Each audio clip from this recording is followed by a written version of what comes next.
This is the Jaguar F-Type, the much-hyped roadster that made its debut in South Africa towards the middle of last year. At that launch, we drove the V8S flagship version, and a couple of months later, we got the same model on test. But now, we've got our hands on the car that we've always thought has the sweet spot in that three-model range, the F-Type V6S. For now, the F-Type is offered as a roadster only, although the hardtop version's world launch is only weeks away.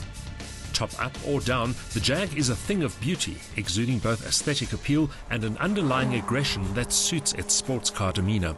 The V6S is the middle member of a three-model convertible range. In terms of shape, design and visual presence, it's hard to tell these three apart, but one thing's for sure, the two-seater is a real head-turner, just like its forebear. The F-Type is supposed to be the successor to Jaguar's iconic E-Type, but if you look at the two cars today, they are completely different. The E-Type quite narrow, with that very long, almost spindly nose. By comparison, the F-Type broad and bold, with a masculine presence that suggests power and performance.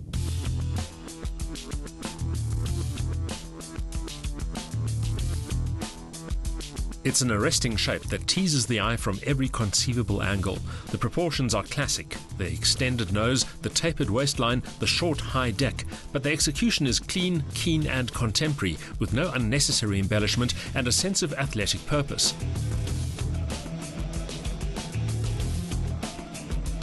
Indeed, there's a purity to this design that promises longevity.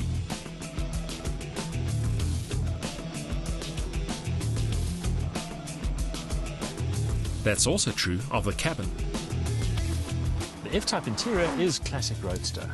Two deep-set seats, nicely supportive, and split by a high transmission tunnel, recessed instruments, and a pretty monochromatic execution. In fact, the only little bit of colour you have here are these copper-coloured switches and paddles. For some, there might be too little eye candy here, but the apparent simplicity is purely a factor of the cabin's ergonomic functionality. The driving position feels just right, and it's easy to tailor the seat angle and steering wheel reach to suit personal preference. A touchscreen display allows intuitive access to most of the key controls and functions, while a long list of convenience features ensures that comfort levels are high, even with the roof tucked away.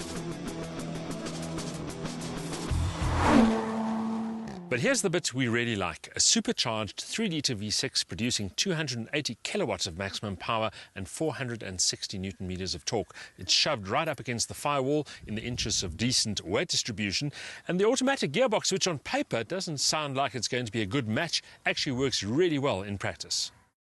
The supercharged V6 mill is a fine piece of kit, a better match for the Jag in my opinion than the stormtrooper ferocity of the V8. It revs sweetly, seemingly unencumbered by the supercharger's presence, while delivering its urge with an insistence that never lets up.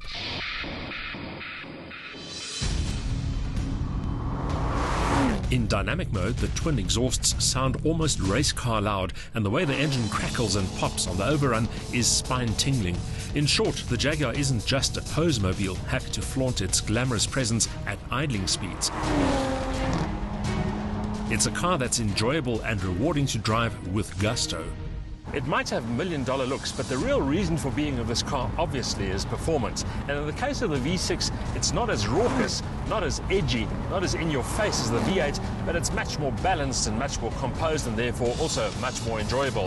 The gearbox, a real treat despite the fact that it's a normal automatic, 8 speeds, but the paddle shift means that you really can do incisive and almost percussive shifts.